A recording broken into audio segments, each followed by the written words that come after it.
টোপনি নাই খেৰণিৰ অনা অসমীয়া বহিৰাগতৰ পিজিআৰ ভিজিআৰ ভূমিত শীঘ্ৰেই চলিব উচ্ছেদ। মুখ্যমন্ত্ৰী ডক্টৰ হিমন্ত বিশ্ব শৰ্মা, কাৰ্বি আংলং স্বায়ত্তশাসিত পৰিষদ আৰু পশ্চিম কাৰ্বি আংলঙৰ প্ৰতিবাদকাৰীৰ মাজত হোৱা ত্ৰিপাক্ষিক বৈঠকত গ্ৰহণ কৰা সিদ্ধান্তই এতিয়া টোপনি সৰিছে পশ্চিম কাৰ্বি আংলঙৰ পিজিআৰ ভিজিআৰত অবৈধ দখল চলোৱা অনা অসমীয়া বহিৰাগতৰ। কেৱল পিজিআৰ ভিজিআৰতে নহয়, কাৰ্বি আংলঙৰ চৰকাৰী ভূমিতো চলিব প্ৰশাসনৰ উচ্ছেদ। তাৰ পাছতেই এতিয়া বিকল্প সংস্থাপনৰ দাবী অবৈধ দখলকাৰীৰ। যদি পিজিআৰ ভিজিআৰ আছে তেনেকুৱা প্ৰপাৰ আগতে ইনভেষ্টিগেশ্যন কৰি ল'ব লাগিছিলে, বহুত দিন আগতে কাউন্সিলে এইটো ব্যৱস্থা কৰিব লাগিছিলে আৰু মানুহখিনিক ইমান এটা সংস্থাপন ইয়াত দিব নালাগিছিলে।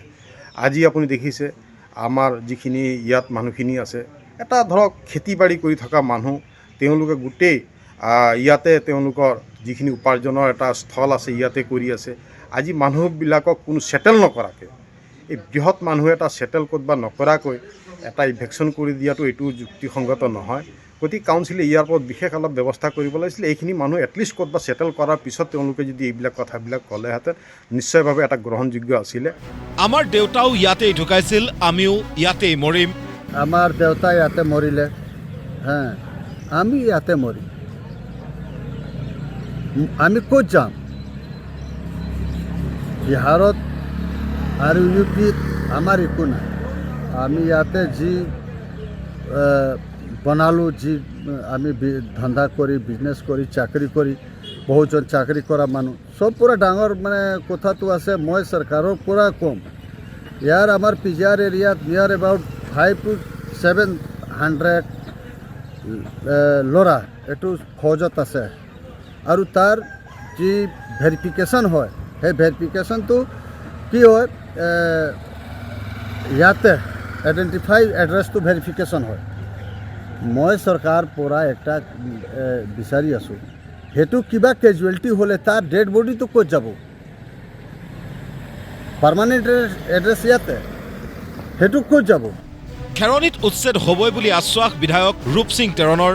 বস্তুটো সেই কথাই যোৱা 26 তাৰিখ আলোচনা হৈ গ'ল, সেইটো কথাটো ওলাইছে চৰকাৰে হেৰি কৰিব। ঠিক এনেকৈ 26 তাৰিখ আলোচনা মৰ্মে যোৱাকালি আলোচনা হৈ গ'ল। ময়ে আছোঁ যোৱাকালি। টোটেল 10টা পইণ্ট আলোচনা হৈছে, সমান্তি হৈছে।